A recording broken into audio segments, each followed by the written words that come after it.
ఛత్తీస్గఢ్ అసెంబ్లీకి మాజీ మావోయిస్టులు 120 మంది వెళ్ళినా నిన్న. వాళ్ళు ఇప్పటి వరకు పాపం అసెంబ్లీ చూడలే. ఇదే మన ఆషాన్న టీమే, మన తెలుగు బిడ్డనే. మల్లోజుల ఛత్తీస్గఢ్ అసెంబ్లీకి మాజీ మావోయిస్టులు డిప్యూటీ సీఎం విజయ్ శర్మ అభ్యర్థన మేరకు సందర్శన. ప్రజా సమస్యలపై పనిచేస్తా మాజీ మావోయిస్టు అగ్రనేత ఆషన్న.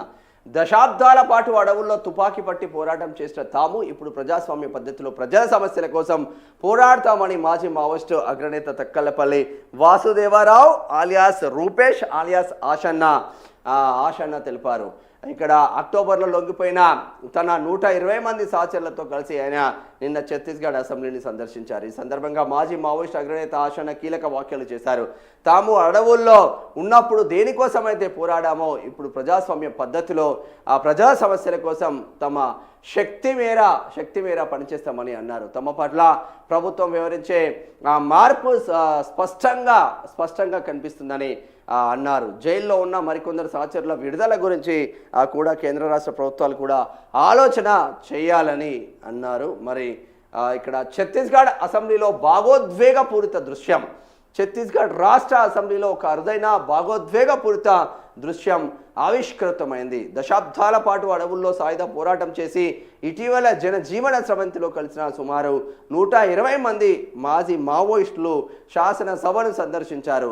తుపాకీ పట్టిన చేతులతో రాజ్యాంగ ప్రతులను పట్టుకొని వారు సభా ప్రాంగణంలో అడుగుపెట్టడం రాష్ట్ర చరిత్రలో ఒక కీలక మలుపుగా నిలిచింది. కాగా మాజీ మావోయిస్టులకు రాష్ట్ర ఉప ముఖ్యమంత్రి హోంమంత్రి విజయ్ శర్మ స్వయంగా ఎదురెళ్లి స్వాగతం పలికారు. గౌరవ సూచకంగా వారికి రెడ్ కార్పెట్ పరిచి గులాబీ పూలు అందించి లోపలికి ఆహ్వానించారు. ముఖ్యమంత్రి విష్ణుదేవ్ సాయి దగ్గరికి తీసుకెళ్లి కల్పించారు. ఈ బృందంలో 66 మంది పురుషులు 54 మంది మహిళలు ఉన్నారు. వీరంతా సందర్శకుల గ్యాలరీలో కూర్చొని సభ నడకను ప్రజాస్వామ్య చర్చలను ఎంతో ఆసక్తిగా గమనించారు.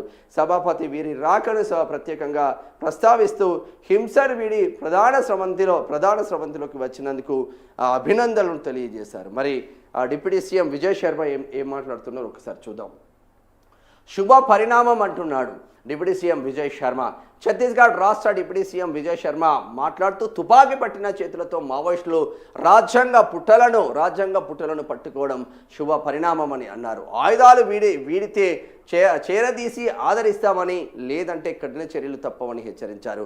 పునరావాస నిధుల పంపిణీలో ఎలాంటి అవకతవకలు లేవని, ఇప్పటికే 10 కోట్లకు పైగా కేటాయించామని విజయ్ శర్మ వెల్లడించారు. మొత్తం మీద ఒక డిఫరెంట్ రోల్లోకి అయితే మాజీ మావోయిస్టులు వస్తున్నట్టు తెలుస్తూ ఉంది. ఇన్ని రోజులు ఇదే ఛత్తీస్గఢ్లో ఇదే రాజకీయ నాయకులపైన, సరే నిన్నగాక మొన్న భారతీయ జనతా పార్టీ వచ్చింది అనుకోండి, రెస్ట్ ఆఫ్ థింగ్ మొత్తం కాంగ్రెసే ఉంది. ఇదే కాంగ్రెస్ పైన ఇదే భారతీయ జనతా పార్టీ నాయకుల పైన తుపాకీ ఎక్కుపెట్టిన నక్సలైట్లు అదే తుపాకీ పోలీసు వాళ్ళకి ఇచ్చేసి, అదే రాజకీయ నాయకులకు ఇచ్చేసి అసలు ఛత్తీస్గఢ్ అసెంబ్లీకి వెళ్ళి ఛత్తీస్గఢ్ అసెంబ్లీలో ఏం జరుగుతుంది అనేది చూస్తూ ఉన్నారు. కొందరు ఒకవేళ పొలిటికల్ యాక్షన్లోకి దిగాలనుకునే వాళ్ళు, అంటే ఇప్పుడు మనం చూడండి వేరుంటుంది, చూసి చెప్పింది వేరుంటుంది. చూసి చెప్తే ఏంటంటే క్లారిటీ ఎక్కువగా వస్తుంది. చూడకుండా చెప్తే దాన్ని అవగాహన చేసుకొని చెప్తే అంత పెద్దగా ఉపయోగం ఉండదు.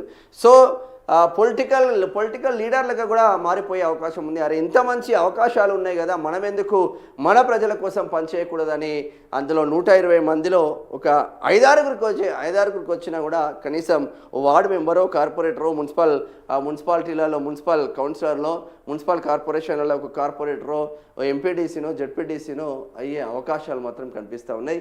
ఏది ఏమైనప్పటికీ మావోయిస్టులకు ఒక మంచి రోజులే వచ్చినట్టు తెలుస్తూ ఉంది. ఎందుకంటే ఎక్కడికక్కడ లొంగిపోతే ఒకే జనజీవన స్రవంతిలోకి వస్తే ఏ రాష్ట్రమైనా మీకు సహకరిస్తుంది. కానీ మీరు జనజీవన స్రవంతిలోకి రాకుండా ప్రజలను భయపెట్టి, పాలకులను భయపెట్టిస్తే మీ అంతు చూస్తామంటున్నారు ఇక్కడ ఛత్తీస్గఢ్ డిప్యూటీ సీఎం విజయ్ శర్మ. మంచిదే ముచ్చట. గాథ ఇన్నయ్య వాళ్ళ నాన్న చనిపోయింది పాపం. గాదే సల్మాన్ రెడ్డి పేరోల్ మీద 2 రోజులు ఇచ్చిండ్రు, వారం రోజులు అడుగుతున్నాడు, మరి ఏమవుతుందో చూడాలి.